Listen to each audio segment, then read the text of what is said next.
ba'd. Para hadirin jemaah sekalian rahimani wa rahimakumullah, alhamdulillah kita bersyukur kepada Allah Subhanahu wa taala. Kemudian salawat dan salam semoga senantiasa terlimpah curahkan kepada Nabi kita Muhammad sallallahu alaihi wa ala alihi wasallam. Pada pagi hari ini insyaallah kita akan mengkaji sebuah tema yang berjudul tentang bahwa hidup ini adalah tentang perjuangan, atau dengan kata lain mujahadatun nafs. Bagaimana kita lawan hawa nafsu kita dan mengarahkan hawa nafsu kita untuk senantiasa berada di atas ketaatan kebaikan. Syekh menyampaikan tentang hal itu. Walitaratul masyhur. Assalamualaikum warahmatullahi wabarakatuh. Bismillahirrahmanirrahim. Alhamdulillah, nahmaduhu wa nasta'inuhu wa nastaghfiruh wa na'udzu billahi min shururi anfusina wa sayyiati a'malina. Man yahdihillahu fala mudilla lahu wa man yudlil fala hadiya lahu.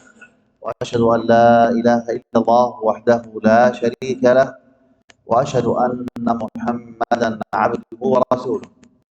Ya ayyuhalladzina amanu taqullaha haqqa tuqatih wa la tamutunna illa wa antum muslimun. Ya ayyuhan nasu taqu rabbakum alladzi khalaqakum min nafsin wahidah wa khalaqa minha zawjaha wa batha minhuma rijalan katsiran wa nisaa'a wattaqullaha alladzi tasaaluna bihi wal arham innallaha kana 'alaykum raqiba. Ya ayyuhalladzina amanu taqullaha wa qulu qawlan sadida yuslih lakum a'malakum wa yaghfir lakum dhunubakum wa may yuti'illaha wa rasulahu faqad faza fawzan 'azima.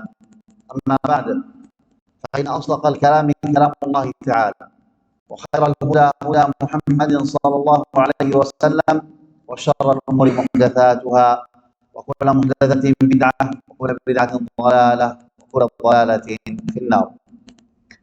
أيها الإخوة، خلق الله سبحانه وتعالى الإنسان، وأول ما خلق كان أبونا آدم عليه السلام، ثم بعد ذلك خلق منه حواء، ثم تكاثر أبناء آدم حتى أصبحت هذه البشرية كما نراها بالمليارات. Nah,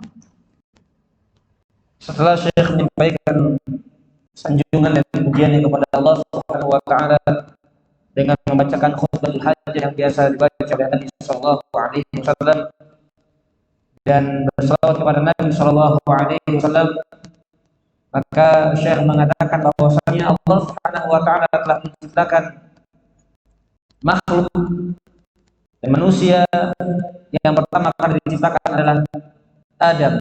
Kemudian setelahnya Allah menciptakan Hawa. Kemudian Allah Subhanahu wa taala menjadikan generasi yang datang setelahnya, manusia datang setelahnya dari Adam dan Hawa, sehingga banyak keturunan dari Adam dan Hawa sebagaimana kita saksikan pada saat ini. Wa mundu tilka lahzah التي خلق الله فيها آدم وبنو الإنسان بنو آدم في مجاهدة، وأعظم شيء يجاهده الإنسان في هذه الحياة هو إبليس الذي أبى أن يسجد لآدم وعصى الله عز وجل، فأقسم بعزة الله أن يغوي بني آدم ila yaumiddin. Dan semenjak saat itu atau semenjak waktu itu, maka manusia diciptakan untuk berjuang, untuk berusaha, untuk bersusah payah. Dan yang paling pertama kali atau yang paling besar seseorang untuk melawan adalah melawan godaan iblis. Sebagaimana iblis telah menolak perintah Allah Subhanahu wa taala. Ketika Allah Subhanahu wa taala perintahkan beliau atau perintahkan dia untuk sujud kepada Adam. Namun iblis kemudian enggan dan menyombongkan diri dari perintah Allah tersebut. Maka iblis telah bersumpah dengan kemuliaan dan keagungan Allah, bersumpah untuk menyesatkan manusia. فإبليس كان مع الملائكة فامتحنه الله سبحانه وهو من الجن فامتحنه الله سبحانه وتعالى بأن أمر الملائكة وكان معهم إبليس بأن يسجدوا لآدم فأبى واستكبر ولم يستجب لأمر الله سبحانه وتعالى. Maka iblis dahulunya dia berkumpul bersama para malaikat, walaupun iblis ini dari kalangan jin. Maka ketika Allah perintahkan malaikat dan jin untuk sujud kepada Adam sebagai wujud penghormatan yang Allah perintahkan kepada mereka, kepada Adam alaihi salam, maka iblis enggan untuk bersujud, sehingga iblis disesatkan oleh Allah Subhanahu wa taala. فلما استكبر عن السجود وعصى أمر الله سبحانه وتعالى طرده الله من رحمته وطرده من جنته فأقسم أو فطلب من الله سبحانه وتعالى أن يمد في عمره وأن يؤخره إلى قيام الساعة فاستجاب الله له ذلك. Ketika iblis menyombongkan diri dan menolak perintah Allah untuk sujud kepada Adam, maka Allah Subhanahu wa taala jauhkan iblis dari rahmatnya. Bahkan iblis diusir oleh Allah dari surganya. Maka iblis meminta kepada Allah agar dipanjangkan umurnya, dan Allah mengabulkan permintaannya untuk dipanjangkan umurnya sampai hari kiamat. فأخره الله سبحانه وتعالى إلى يوم القيامة فهنا أقسم إبليس أقسم بعزة الله أنه سيغوي بني آدم سيضلهم حتى يكونوا معه في نار جهنم. Maka iblis ini dipanjangkan umurnya, di umurnya sampai hari kiamat, panjang umurnya. Kemudian dia bersumpah atas nama Allah, atas nama kekuasaan Allah, atas sifat Allah, bahwa dia akan menyesatkan dan memalingkan manusia dari jalan Allah Subhanahu wa taala.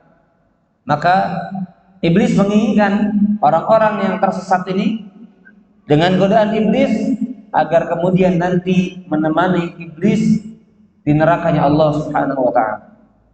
ولذلك حذرنا الله سبحانه وتعالى من إبليس وبين أنه عدو لنا وأنه يجب أن نتخذه عدوا. Maka dari itu Allah Subhanahu wa taala mewanti-wanti dari iblis dan godaannya, dan bahkan Allah perintahkan kita agar menjadikan iblis sebagai musuh kita. قال الله تعالى إن الشيطان لكم عدو فاتخذوه عدوا. Sebagaimana Allah Subhanahu wa taala berfirman, "Inna syaitana lakum aduwwun." Sesungguhnya syaitan itu adalah musuh bagi kalian. Fattakhidhuhu aduwwa. Maka jadikanlah syaitan itu sebagai musuh kalian. وإلى أي شيء يدعو هذا العدو إنما يدعوكم لتكونوا من أصحاب السعير. Dan iblis ini atau syaitan ini menggoda kita untuk apa? Agar kita masuk atau menjadi penghuni neraka.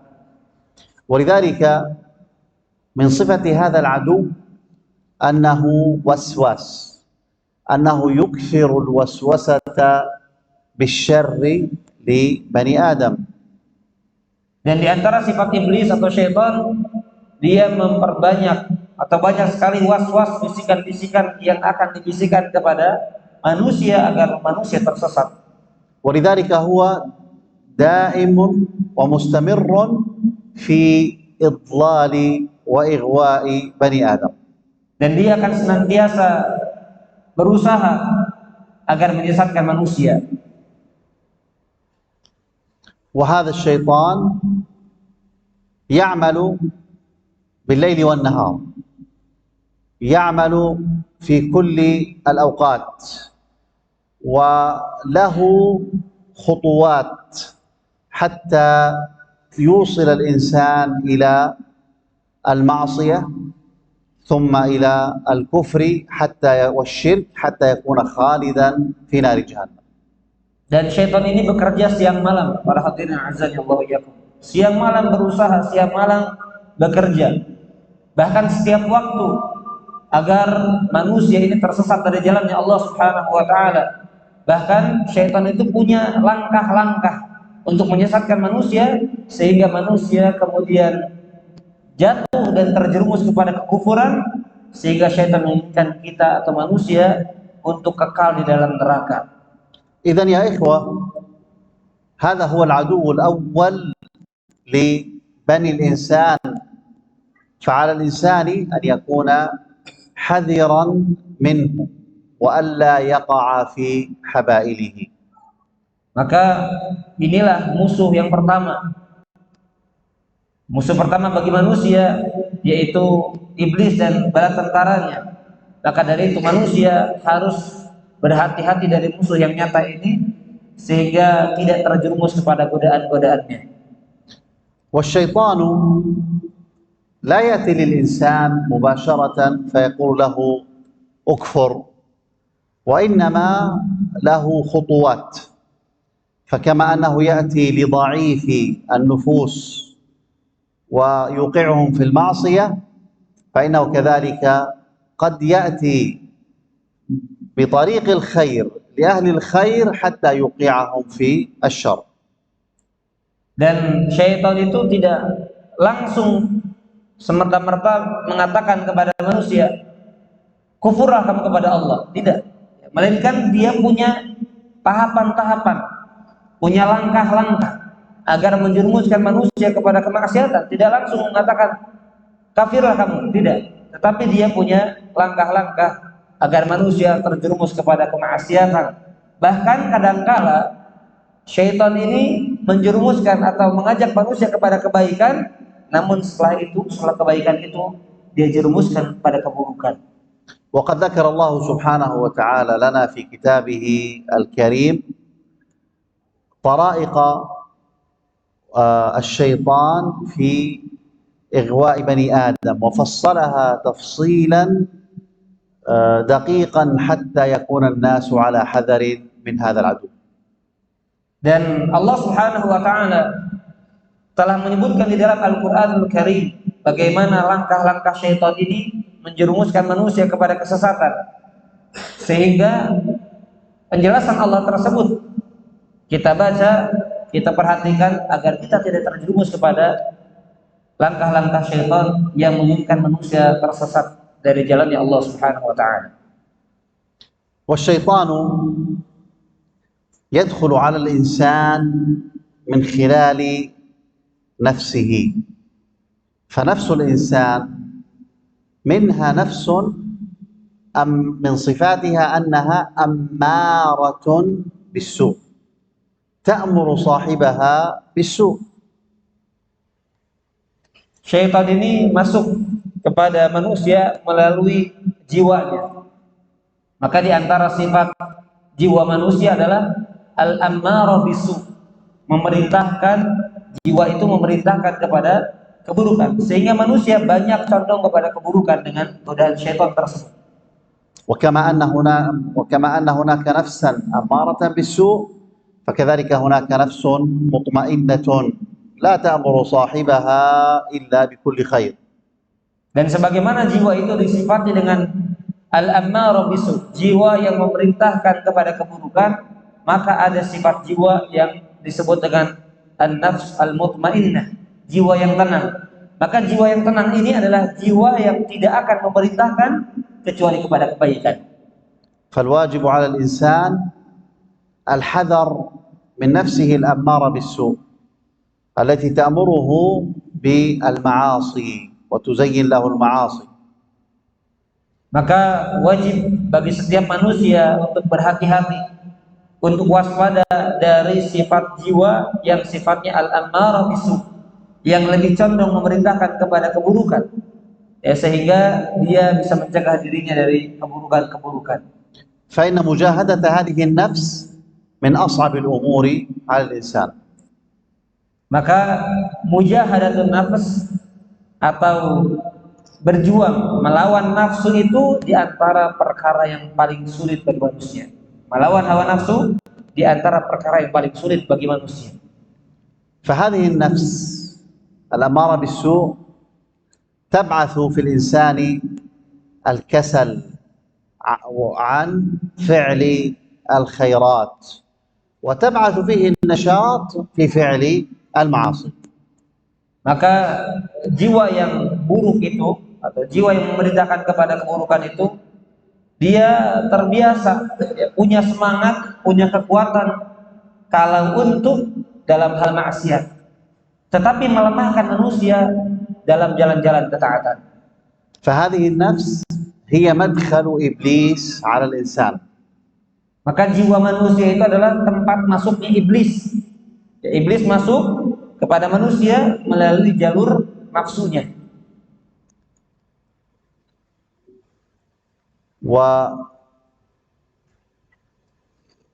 النفس تمنع الإنسان من فعل الخير وتضع له المعوقات.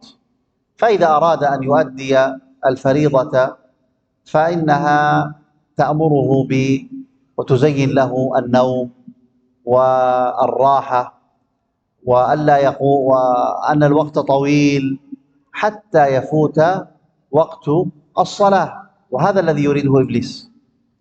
Maka jiwa manusia itu cenderung kepada menanti-nanti atau menunda-nunda kebaikan, sehingga apa yang diinginkan iblis itu terjadi pada manusia. Sehingga ketika manusia itu berpikir untuk ketaatan, maka nafsunya akan mengarahkan kepada keburukan. Ketika nafsu tersebut mengarahkan dan mengajak kepada ibadah, maka nafsu itu membisikkan kepada dirinya untuk tidur, untuk beristirahat, untuk santai-santai, sehingga ibadah yang tadinya harusnya dikerjakan maka batal terjadi. إذا أراد أن يصل رحما أو أن ينفق صدقة في وجه من وجوه الخير فيأتيه إبليس ويذكره بالفقر، وأن إنفاق هذا المال سيؤدي إلى الفقر، وأن الأفضل له أن يمسك هذا المال وألا يخرجه وألا ينفقه، فتجده يبخل عن النفقة في سبيل الله سبحانه وتعالى. Maka seperti contohnya, ketika seorang berniat dan menginginkan bersedekah, menginfakkan harta, maka datang iblis membisikkan kepada jiwa manusia dan menakut-nakuti dengan apa? Kemiskinan.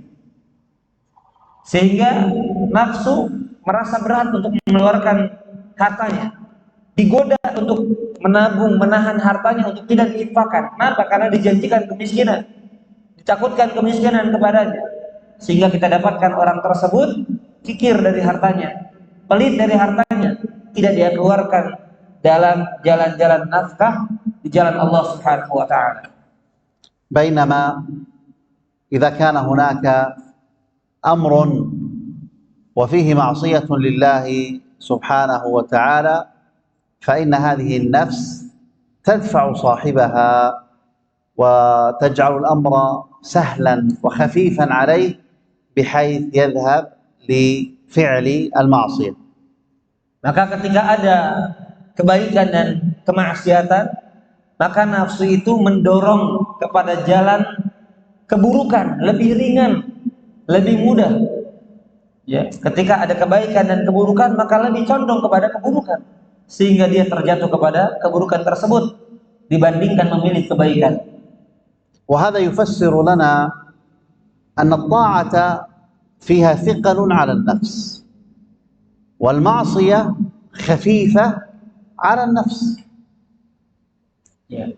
Dan ketika keburukan itu lebih mudah bagi manusia, bagi jiwa, namun ketika kebaikan maka berat dirasakannya, sulit dirasakannya, berjerih payah dia melakukannya. والواجب على الإنسان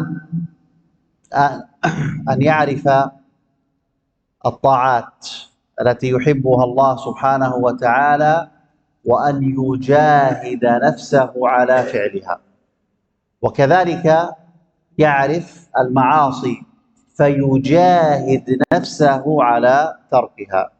Maka seharusnya kita mengetahui keburukan-keburukan sehingga kita melawan hawa nafsu kita untuk tidak terjerumus kepada keburukan tersebut, dan kita berusaha mengenal kebaikan-kebaikan sehingga kita mendorong nafsu ini untuk mengerjakan kebaikan-kebaikan tersebut.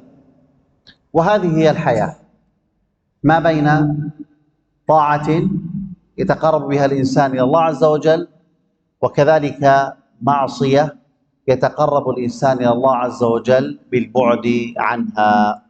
Dan inilah kehidupan para hadirin, yaitu bentuknya adalah kebaikan. Inilah kehidupan yang bentuknya kebaikan sehingga orang itu mengerjakan kebaikan agar dia dekat dengan Allah Subhanahu wa taala. Demikian pula hidup itu pilihannya kebaikan kemudian keburukan. Di mana keburukan ini diperintahkan untuk dijauhkan sebagai bentuk taqarrub kita kepada Allah Subhanahu wa taala. ولذلك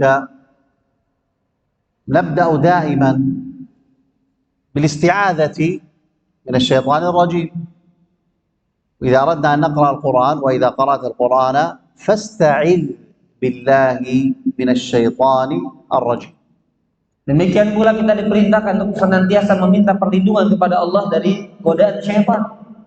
Sebagaimana misalnya kita hendak membaca Al-Quran, maka diperintahkan kita untuk meminta perlindungan kepada Allah dari Allah Subhanahu wa taala dari godaan iblis ini ketika kita hendak membaca Al-Quran, agar kita tidak tergoda dengan godaan syaitan.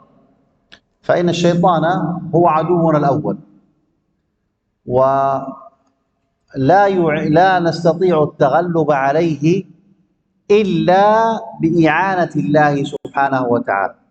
ولذلك نقول أعوذ بالله أي ألتجئ إلى الله وألوذ به سبحانه وتعالى من شر هذا العدو. فإذا كفاك الله شر الشيطان فلن يستطيع الوصول إليك. Maka syaitan ini adalah musuh pertama kita. Maka dari itu seorang itu tidak bisa terlindungi, tidak bisa selamat dari godaan syaitan ini kecuali karena pertolongan Allah. Seorang tidak bisa selamat dari godaan syaitan kecuali karena pertolongan Allah Subhanahu wa taala. Maka dari itu ketika seorang mengatakan a'udzubillahi minasyaitonir rajim, maka maksud dari kalimat itu adalah meminta pertolongan kepada Allah, meminta perlindungan kepada Allah dari godaan syaitan, sehingga barang siapa yang ditahan atau yang diberikan penjagaan oleh Allah, maka Allah cukup baginya dari godaan syaitan. Allah Subhanahu wa taala akan menjaganya dari keburukan-keburukan syaitan dan keburukan musuh ini. والشيطان الرجيم يعلم أنه لن يستطيع الوصول إلى عباد الله المخلصين، لن يستطيع الوصول إلى عباد الله الذين عرفوا الله وعرفوا الأوامر وعرفوا النواهي واستقاموا على ما أراد الله سبحانه وتعالى منهم. Dan syaitan tidak bisa menggoda hamba-hambanya yang Allah berikan dan karuniakan keikhlasan. Jadi tidak akan sampai godaan syaitan itu kepada hamba-hambanya yang ikhlas. Di mana orang-orang ikhlas ini adalah orang-orang yang mengenal perintah-perintah Allah, mengenal larangan-larangan Allah, mengenal aturan-aturan Allah Subhanahu wa taala yang mereka jaga. وأهل الإخلاص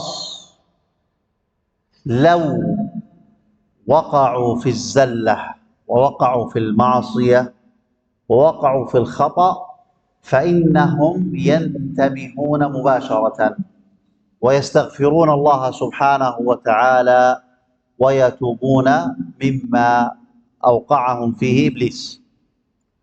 Dan orang-orang yang memiliki keikhlasan sifatnya adalah ketika mereka tergelincir kepada keburukan, terjatuh dan terperosok kepada kemaksiatan, maka sifat mereka segera sadar, segera menyadari akan kesalahannya, akan ketergelincirannya, dan sehingga mereka langsung bertobat dan meminta ampun kepada Allah Subhanahu wa taala dari kemaksiatan yang telah dilakukannya.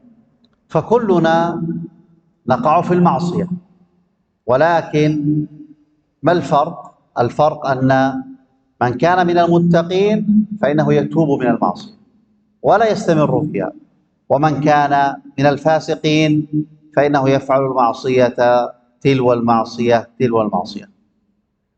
Setiap kita tidak ada bedanya, pasti melakukan kemaksiatan. Setiap kita pasti melakukan dosa. Namun orang-orang yang bertakwa bedanya adalah dengan orang-orang yang pada umumnya, orang-orang yang bertakwa kepada Allah, ketika jatuh kepada kemaksiatan, mereka segera bertaubat. Mereka segera meminta ampun kepada Allah Subhanahu wa taala. Sedangkan orang-orang yang fasik, maka mereka melakukan maksiat demi maksiat, maksiat demi maksiat mereka kerjakan. قال الله تعالى: إن الذين اتقوا إذا مسهم طائف من الشيطان تذكروا فإذا هم مبصرون. Allah Subhanahu wa taala mengatakan tentang orang-orang yang bertakwa, yaitu idza massahum, ketika mereka terjatuh dan terkena godaan syaitan, tadzakkaru, mereka segera ingat, mereka segera sadar. Kenapa? Karena mereka adalah orang-orang yang mengenal, orang-orang yang melihat, sebagaimana Allah firmankan di dalam surat Al-A'raf ayat yang ke-201. فعباد الله المخلصين هم الذين يستقيمون على طاعة الله سبحانه وتعالى، وكما نعلم أن ما من أحد إلا ويقع في المعصية، ولكن إن وقعوا في المعصية فإنهم يقلعون عنها مباشرة ويتوبون إلى الله سبحانه وتعالى. Maka sebagaimana tadi disampaikan, setiap kita tidak mungkin lepas dari kesalahan dan dosa. Namun orang-orang yang ikhlas, orang-orang yang bertakwa, ketika mereka jatuh kepada kemaksiatan, maka mereka segera sadar dan segera meninggalkan kemaksiatan yang mereka kerjakan tersebut.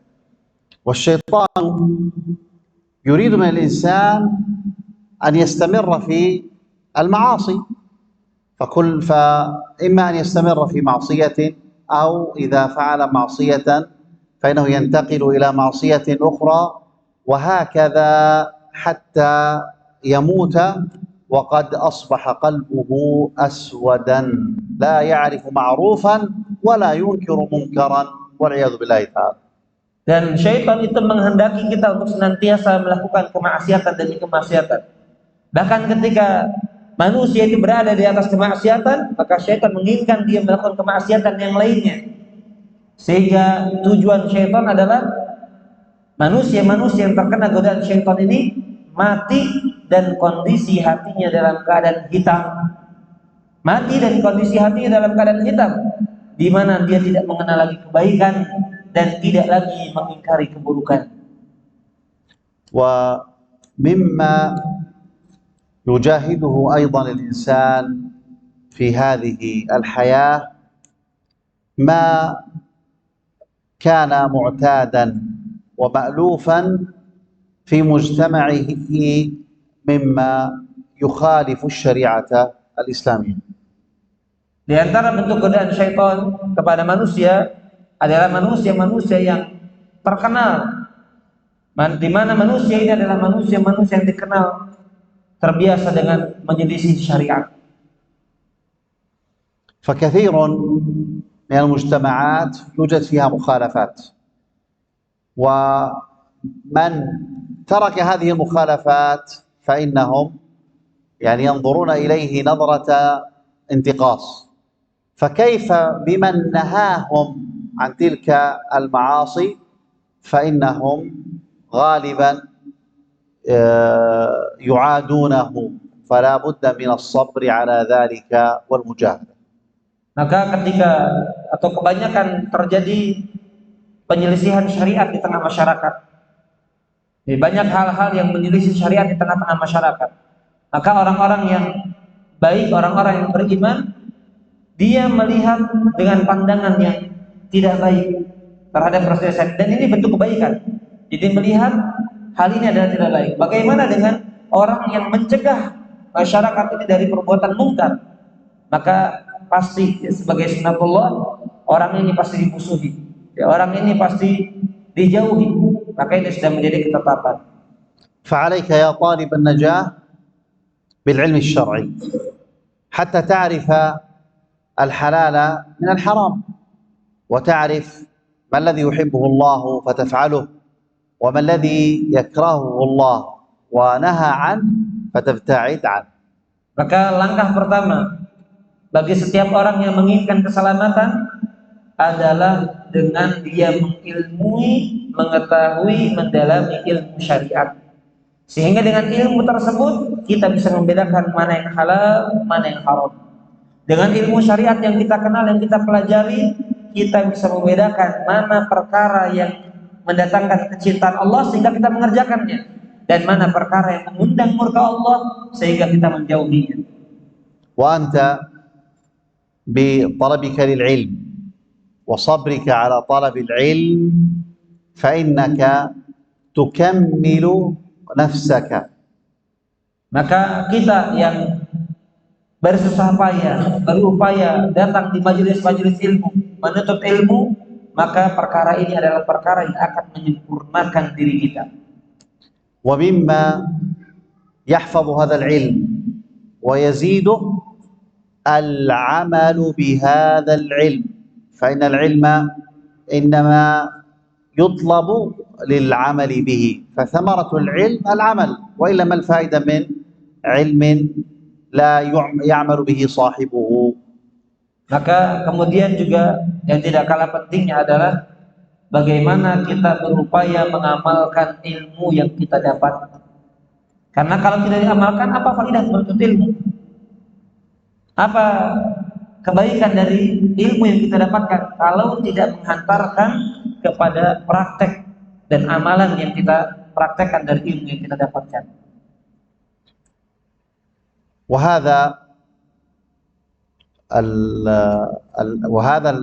وهذا العمل بالعلم هو المقصود من العلم. Maka praktek mengamalkan ini adalah tujuan daripada ilmu. Tujuan daripada ilmu adalah diamalkan. وإذا تعلم الإنسان وعمل فإنه يكمل غيره، يدعو غيره إلى هذا العلم والهدى والنور الذي آتاه الله سبحانه وتعالى. Maka kalau seorang itu belajar, kemudian dia praktekkan dalam amalannya, maka hal ini akan menyempurnakan orang lain, dan orang lain akan melihat kita mengilmui, kemudian kita mengamalkan. Maka ini bentuk dakwah kepada orang lain, sehingga orang tersebut juga akan kemudian mengamalkan dan berupaya belajar dari apa yang kita pelajari dan kita amalkan. فأنت في طلبك للعلم في مجاهدة، وأنت في العمل بهذا العلم في مجاهدة، وأنت في دعوة الناس إلى هذا الخير الذي تعلمته أنت أيضا في مجاهدة. Maka setiap kita yang belajar butuh pada perjuangan. Setiap kita yang beramal butuh kepada perjuangan. Demikian pula setiap kita yang mendakwahkan ilmu yang sudah kita pelajari, yang sudah kita amalkan, kita dakwahkan kepada manusia, maka butuh perjuangan. والنبي صلى الله عليه وسلم كان يسأل الله العلم النافع، وكان يستعيذ بالله من علم لا ينفع، فالعلم النافع هو الذي يعمل به صاحبه، والعلم الذي لا ينفع هو الذي لا يعمل به صاحبه أو يعمل بخلافه والعياذ بالله تعالى. Nah, kan Nabi SAW juga demikian kondisinya. Beliau meminta perlindungan kepada Allah Subhanahu wa taala dari ilmu yang tidak bermanfaat. Dia meminta perlindungan kepada Allah dari ilmu yang tidak bermanfaat. Apa itu ilmu yang tidak bermanfaat? Adalah ilmu yang tidak diamalkan, atau bahkan dapat ilmu namun justru diselisihi, menyelisih apa yang dia pelajari tersebut. بعض الناس إذا اختلط بالمجتمع أو اختلط بأصدقاء سوء كان يجالسهم يضعف في مجالستهم، وهذا من خطوات الشيطان. بل الواجب على الإنسان أن يثبت على العلم وعلى الهدى الذي آتاه الله سبحانه وتعالى، وأن يدعو غيره وأن يؤثر فيهم لا أن يتأثر بهم. Sebagian manusia ketika bergaul dengan orang lain, sebagian kita bergaul dengan orang lain, maka justru kondisinya melemah. Maka seharusnya bagaimana? Seharusnya ketika kita bergaul dengan manusia, berusaha kita belajar, berusaha kita beramal, dan berusaha kita memberikan dampak baik kepada orang lain. Kita mewarnai mereka, bukan justru sebaliknya, kita diwarnai oleh mereka. Sedangkan Allah Subhanahu wa taala telah datangkan cahaya, telah datangkan kebaikan untuk kemudian disampaikan juga kepada orang lain. بعض الطلاب إذا كان في معهده يكون نشيطا حريصا على الحفظ والدراسة وأداء الصلوات، بل وينافس في الصلاة في الصف الأول، ثم إذا رجع في إجازة إلى بيته وإلى مجتمعه ينسى كل ما كان في المعهد ويكون مثله مثل غيره من الناس في فعل المعاصي. وهذا يحتاج من الطالب إلى مجاهدة حتى يثبت على الطاعة ويستقيم على الشرع. Sebagian pelajar ketika berada di pondok-pondok mereka, ketika berada di tempat-tempat belajar mereka, maka mereka punya semangat dalam menghafalkan Quran, dalam belajar, dalam praktek ibadah. Seperti apa? Seperti berlomba untuk berada di saf pertama. Namun ketika mereka pulang ke rumahnya, pulang di tengah-tengah masyarakatnya, ketika liburan, maka mereka kembali kepada kebiasaannya, yaitu apa? Tidak bersegera dalam sholat, tidak belajar, dan lain sebagainya. Maka orang seperti ini tentunya dia butuh untuk memperjuangkan, untuk melawan hawa nafsunya agar terbiasa dan istiqomah di atas ketaatan, di atas kebaikan. اعلموا أيها الإخوة أن هذه الحياة دار ابتلاء، وهذا الابتلاء يحتاج من الإنسان إلى المجاهدة، ويحتاج من الإنسان إلى الصبر، وخاصة على أقدار الله المؤلمة. Kehidupan ini, jamaah azanillahu wa iyyakum ajmain, ketahuilah bahwasanya kehidupan ini adalah kehidupan yang penuh dengan ujian. Maka ujian tersebut dihadapi dengan mujahadah, dengan kita bersungguh-sungguh, dengan kita berjuang, dengan kita berupaya, dan kita bersabar. Terutama sabar dalam menghadapi takdir yang menyakitkan, yang tidak mengenakan jiwa. Maka hal ini harus diperjuangkan oleh setiap penuntut ilmu. فالابتلاء كما يكون في الشر كذلك يكون في الخير، فالله عز وجل يبتليك في الخير لينظر هل تشكر أم تكفر. يعطيك من النعم، يعطيك من المال، يعطيك من الأولاد، يعطيك هل تشكر أم تكفر. وكذلك يبتليك بالمصائب لينظر هل تصبر وترضى أم تكفر.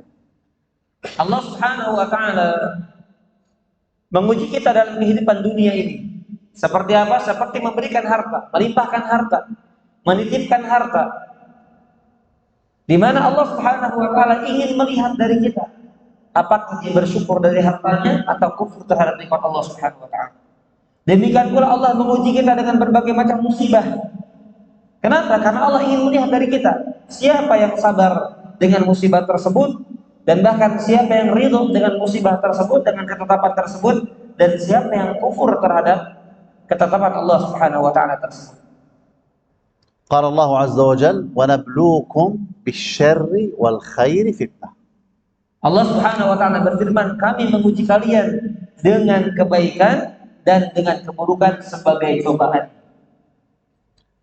وهذه المعاني لا يعرفها إلا من طلب العلم وقرأ في القرآن الكريم وقرأ في سنة النبي صلى الله عليه وسلم. Dan hal ini tidak mungkin diketahui kecuali oleh orang-orang yang belajar ilmu, yang mendalam ilmu, dan orang-orang yang kemudian juga menyibukkan diri dengan membaca Al-Quran dan membaca hadis-hadis Nabi Sallallahu Alaihi Wasallam. قال الله تعالى ولنبلونكم بشيء من الخوف والجوع ونقص من الأموال والأنفس والثمرات.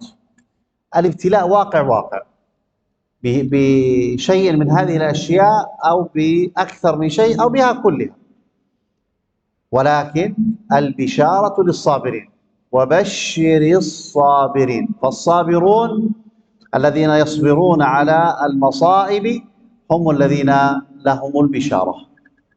Sebagaimana Allah Subhanahu wa taala mengatakan, pasti sungguh kami akan menguji kalian dengan sedikit syai'in minal khauf, rasa takut, wa naqsi minal amwal, sedikitnya harta, kemudian kelaparan dan lain sebagainya. Ada orang yang diberikan ujian dari salah satu apa yang Allah sebutkan ini.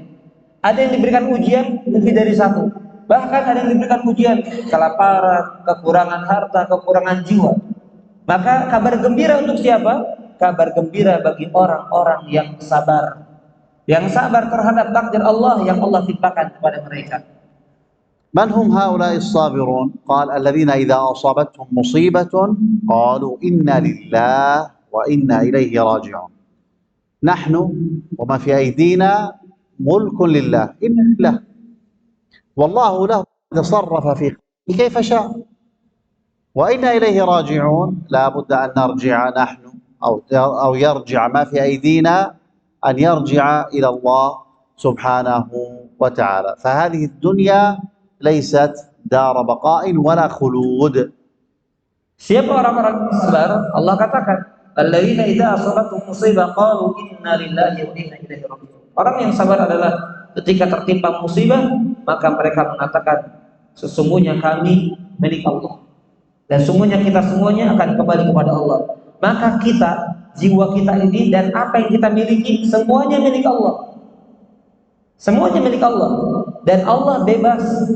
Terserah Allah apa yang Allah akan lakukan dari apa yang kita miliki ini berkenaan dengan jiwa, berkenaan dengan harta, itu sesuai dengan kehendak Allah karena ini semuanya milik Allah. Dan kita harus meyakini bahwasanya setiap kita pasti kembali kepada Allah Subhanahu wa taala. Kenapa? Karena kehidupan dunia ini bukan tempat tinggal kita, bukan tempat kita abadi di tempat ini, melainkan kita pasti harus kembali kepada Allah Subhanahu wa taala. ما جزاء الصابرين؟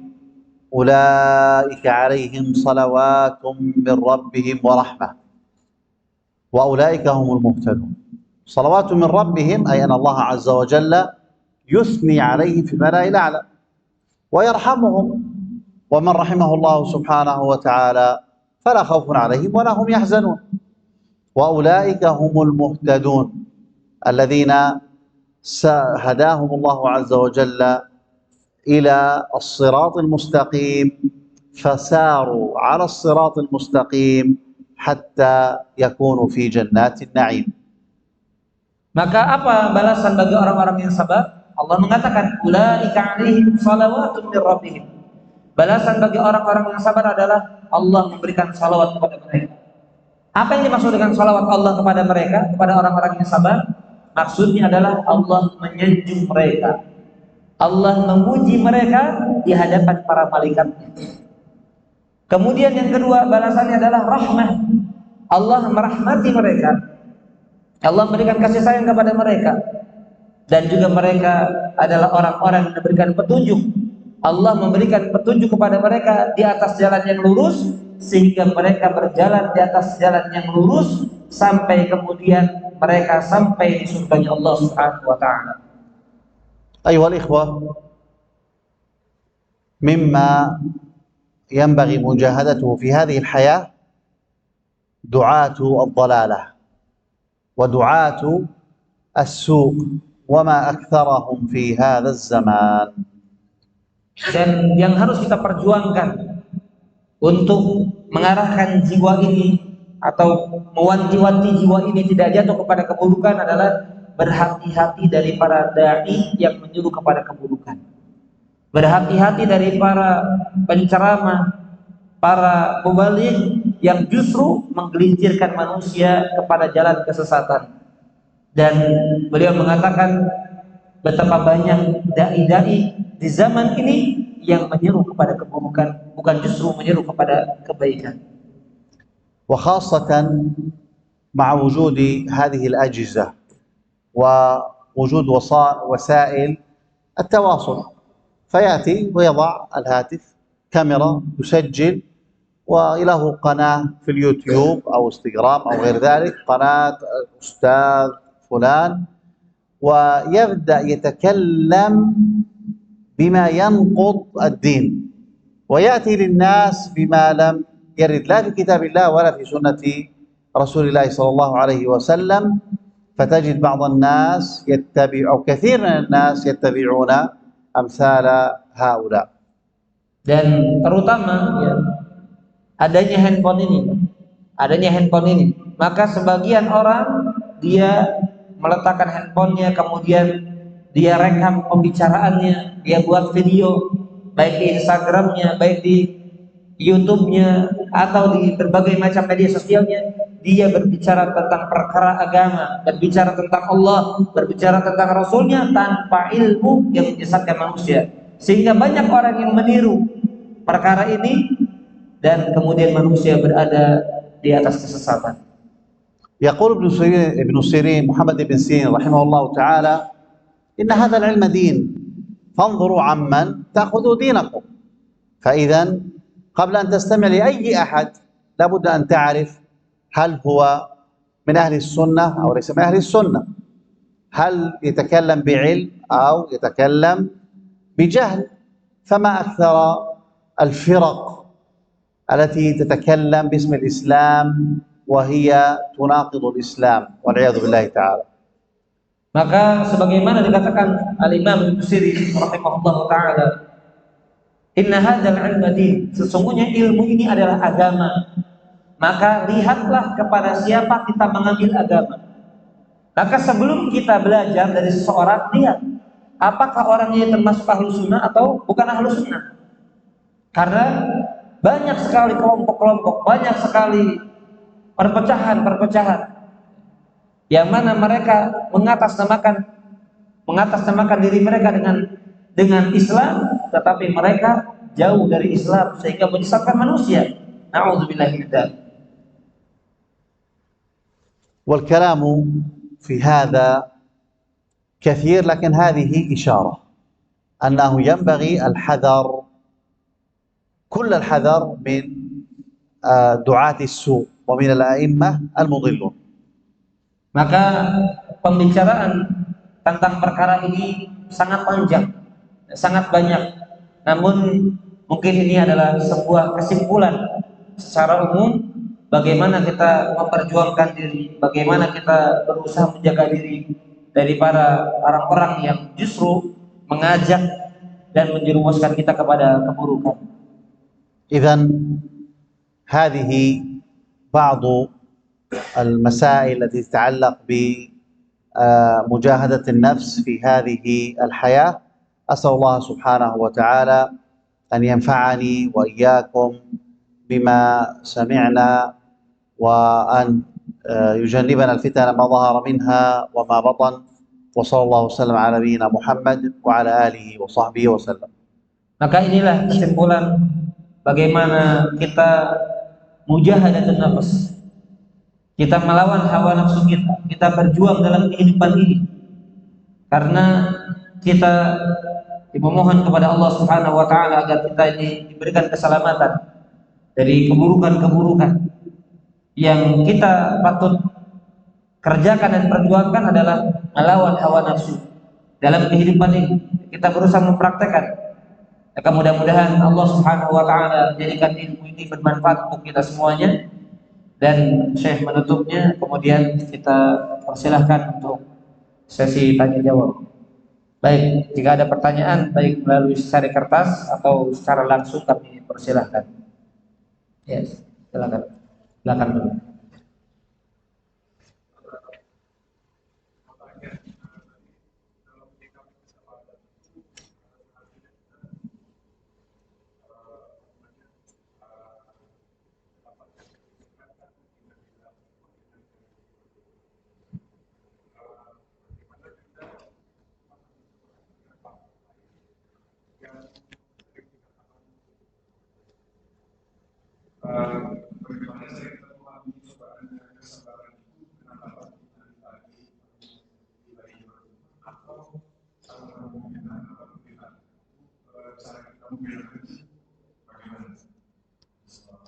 Oh iya, عندما أصبنا بمصيبة ثم نقول استرجاع لله لكن في قول آخر الحمد لله على كل حال. متى نقول استرجاع متى نقول الحمد لله على كل حال.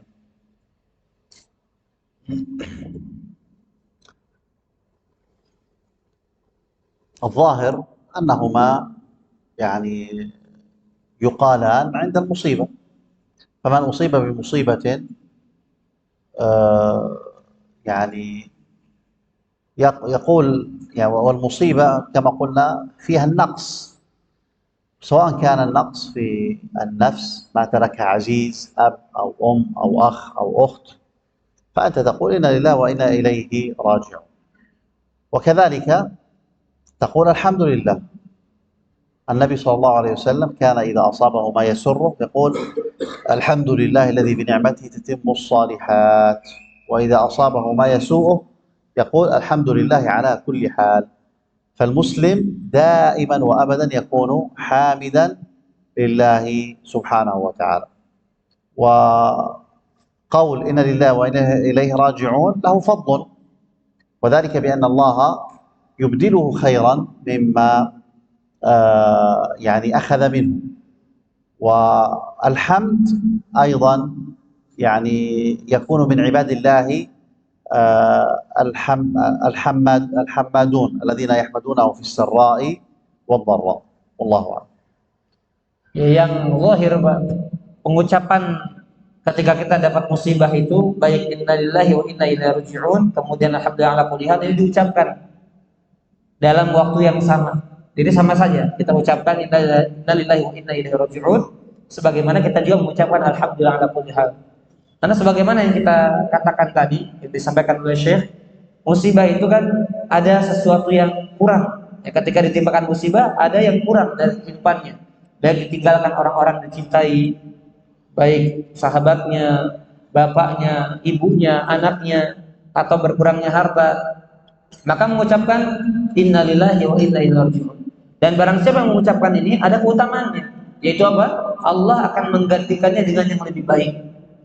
Dan demikian pula Nabi Shallallahu Alaihi Wasallam disebutkan bahwasanya ketika datang kepada beliau perkara yang menyenangkan beliau, maka beliau mengucapkan alhamdulillahilladzi bi ni'matihi tatimmu shalihat. Dan ketika ada sesuatu yang tidak menyenangkan untuk beliau, maka beliau mengucapkan alhamdulillahi ala kulli hal. Maka hamba Allah itu adalah hamba yang senantiasa lisannya itu memuji Allah, baik dalam keadaan lapang maupun dalam keadaan sempit. Maka dia termasuk orang-orang yang hamadu, orang-orang yang senantiasa dalam kondisi apapun tetap memuji Allah Subhanahu wa taala. Karena memang Allah berhak dipuji dalam segala sesuatu. Allahu a'lam. Baik, silakan.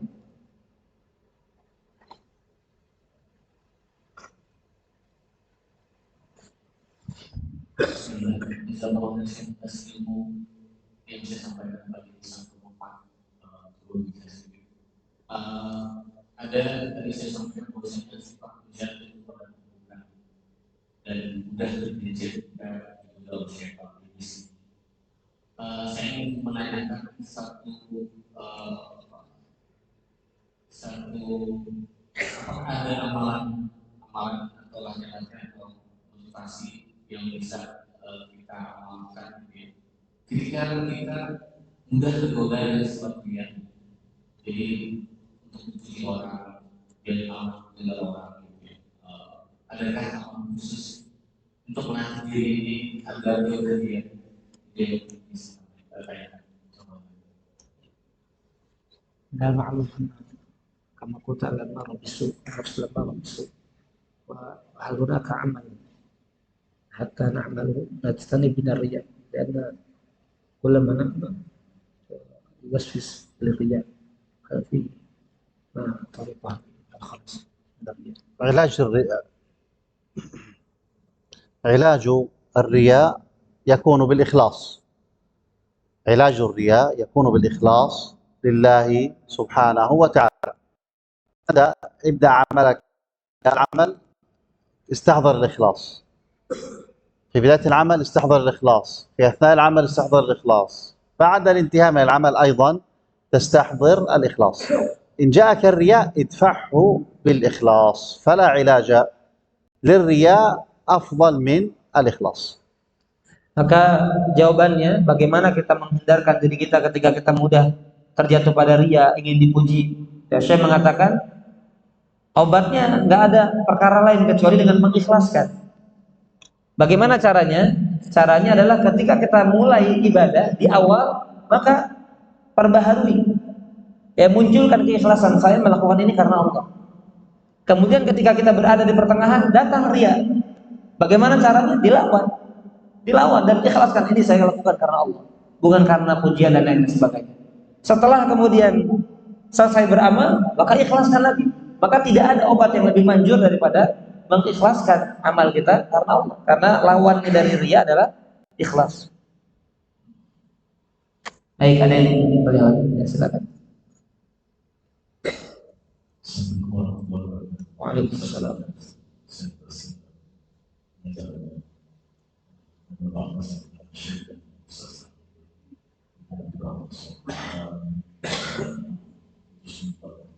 Amin.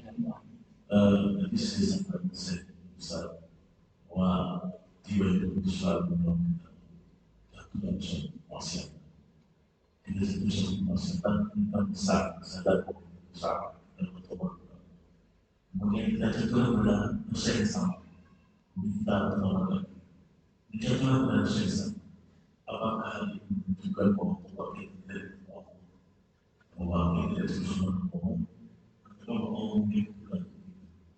Kemudian apa saja yang ditanda bahwa Baik.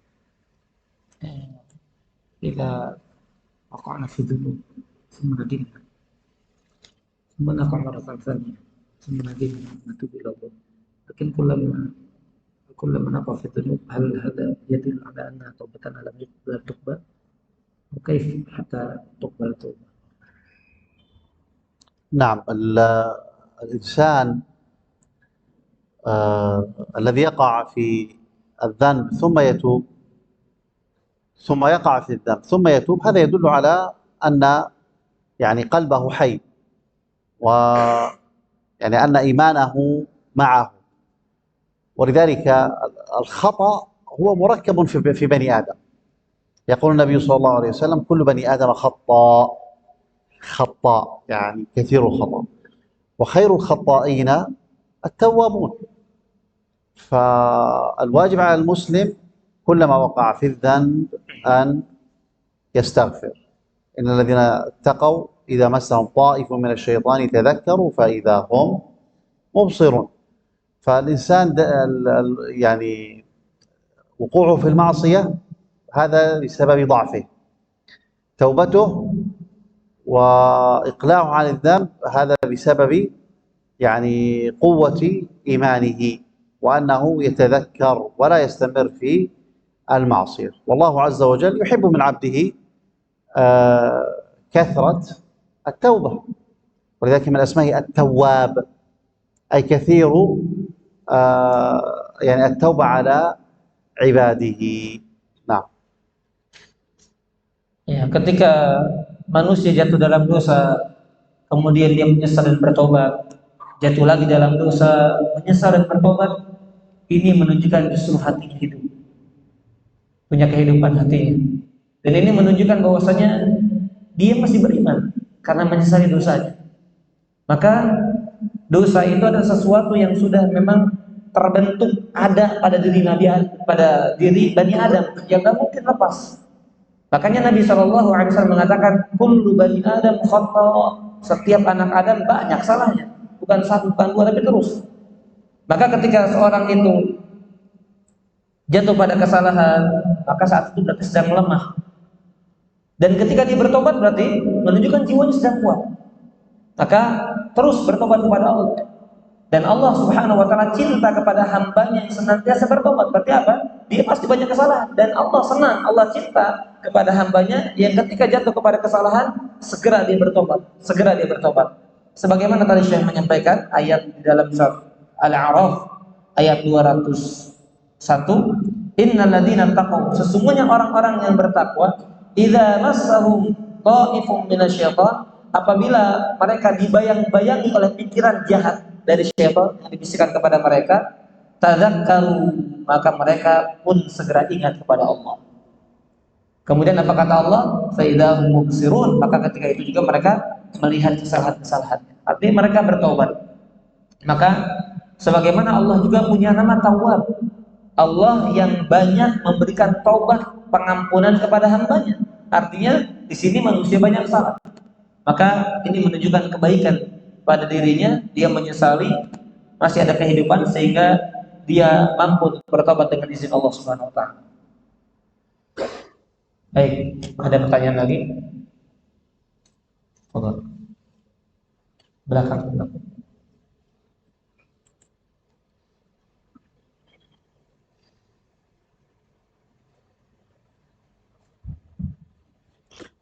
Bismillahirrahmanirrahim. بشأن معينة ما أريكم أو من في وصول المقام نفس معينة وكيف نعرف أن الشخص وصل في مقام نفس معين الشيخ مقام ماذا؟ حتى يكون نفس مطمئنة. Ya, pertanyaannya bagaimana kita bisa sampai derajat pada an-nafsul mutmainnah? Apa langkah-langkah untuk mendapatkan agar kita punya jiwa-jiwa yang tentram, yang tenang? النفس المطمئنة هي النفس التي تقبل على طاعة الله سبحانه وتعالى وتكون المعصية يعني بغيضة إليها، ولذلك يعني يا أيتها النفس المطمئنة ارجعي إلى ربك راضية مرضية فادخلي في عبادي وادخلي جنتي. فالذي يستحق دخول الجنة هو من كان طائعا لله عز وجل، موحدا بعيدا عن الشرك وعن الكفر وعن المعاصي وعن البدع، ومقبلا على طاعة الله سبحانه وتعالى. نسأل الله أن يجعلنا جميعا من أصحاب النفس المطمئنة. Ya, untuk mendapatkan jiwa yang tenang, beliau menjelaskan bahwasannya jiwa yang tenang itu adalah jiwa yang condong kepada ketaatan, jiwa yang menghantarkan kepada kebaikan, dan jiwanya benci dengan kemaksiatan. Sebagaimana Allah mengatakan, ya ayyuhan nafsul mutmainnah, wahai jiwa yang tenang, irji'i ila rabbika radiyatan mardiyah, kembalilah kepada Rabbmu radiyah, dalam keadaan ridha, mardiyah dan diridhai. Fadkhuli fi ibadi, dan masuklah kalian dalam golongan hamba-hambaku, fadkhuli jannati, dan masuklah kalian ke dalam surgaku. Maka orang yang masuk ke dalam surga tidaklah melainkan mereka orang yang memiliki an-nafsul mutmainnah ini, yaitu orang-orang yang terbiasa dengan ketaatan, orang-orang yang cinta kepada kebaikan dan jauh dari kesyirikan, jauh dari kekufuran, jauh dari kemaksiatan. Dan kita memohon kepada Allah Subhanahu wa taala, mudah-mudahan kita termasuk orang-orang yang memiliki jiwa-jiwa yang tenang. Allahumma amin. Baik. Masih ada waktu, kami persilakan jika ada yang ingin bertanya.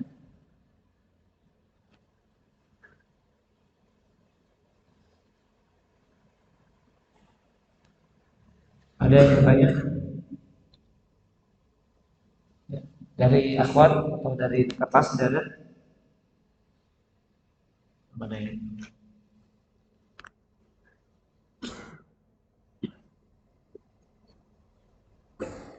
تفضل.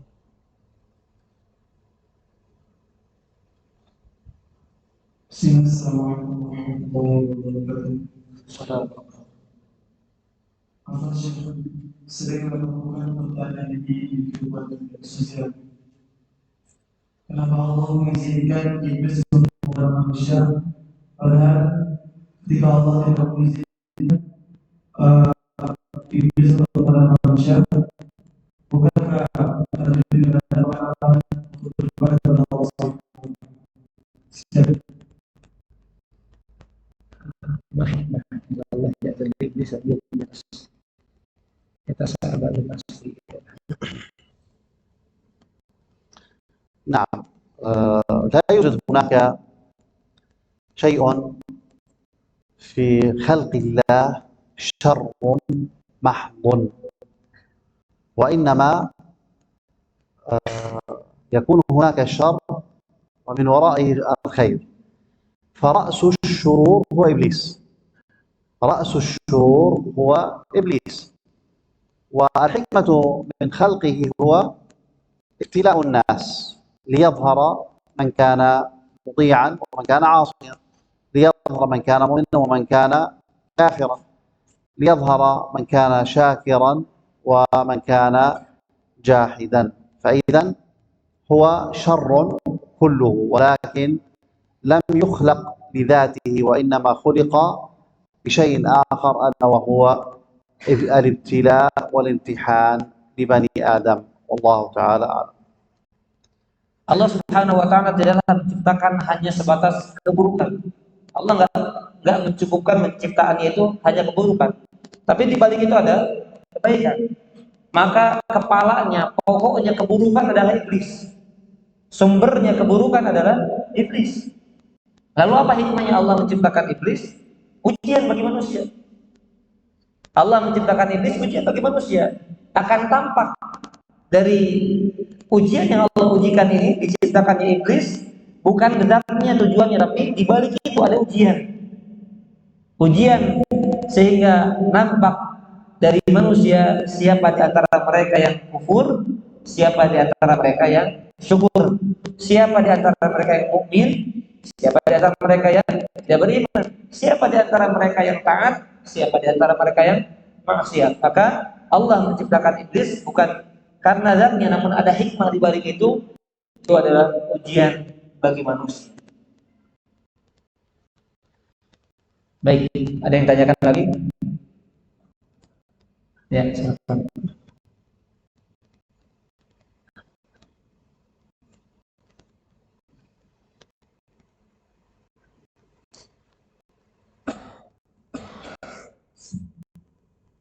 Assalamualaikum warahmatullahi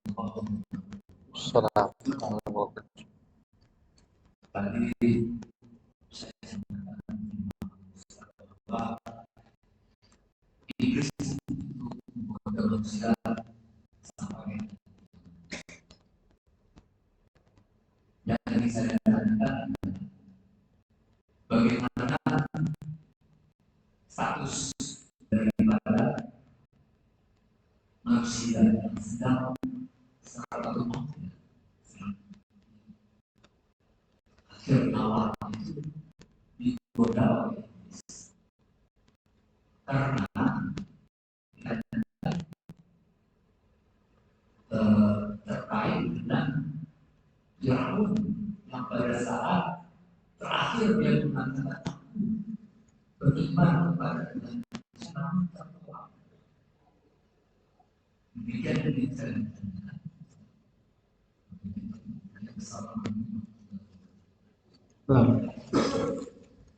Iblis berkontrol Allah يغوي الناس حتى ينسى وهل يغوي الناس حتى في حال سكرة الموت كما كان لأن فرعون يقول أنه لا إله إلا موسى وهل يكون الناس في حال سكرة الموت.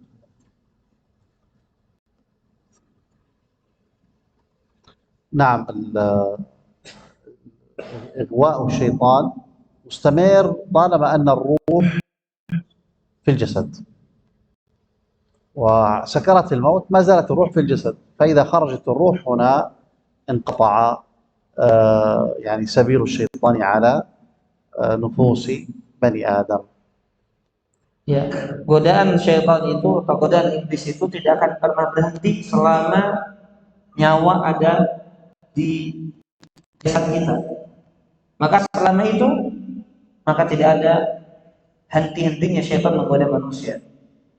Dan kondisi seorang itu sakaratul maut berarti nyawanya masih ada dalam jiwanya. Maka syaitan tidak akan pernah berhenti menggodanya. Kecuali ketika nafasnya atau ketika nyawanya sudah terpisah dengan jasadnya, maka tidak ada lagi jalan bagi syaitan untuk menggoda manusia. Baik, silakan saya tanyakan.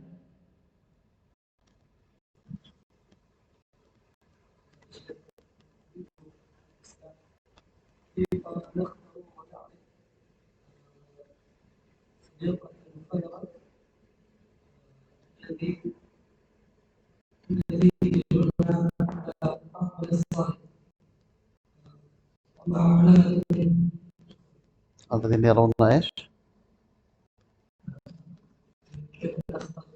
اختر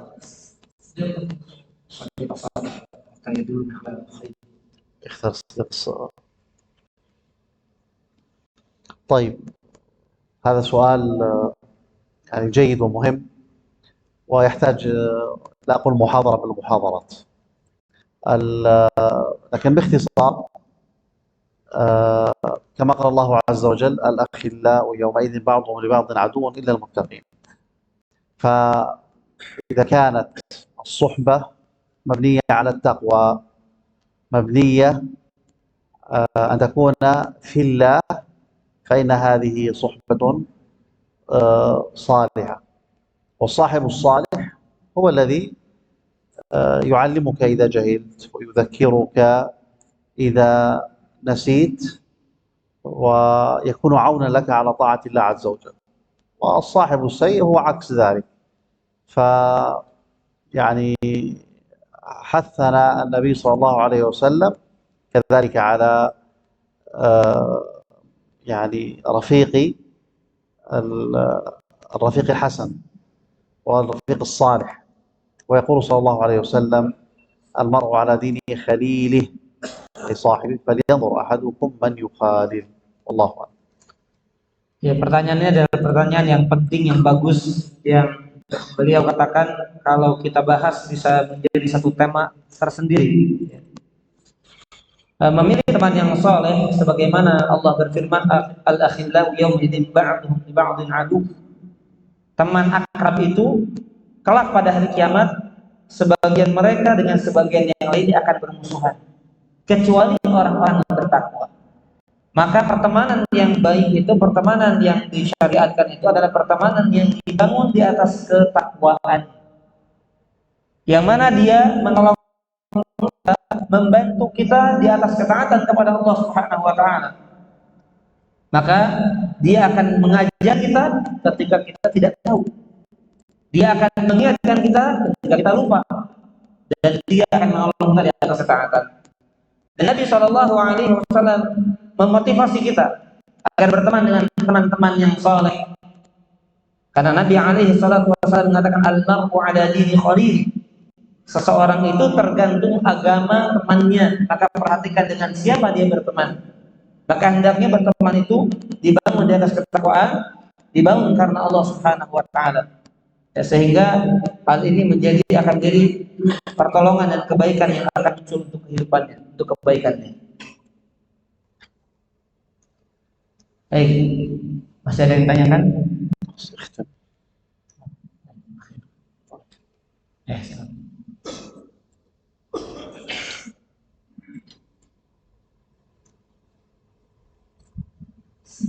Salam.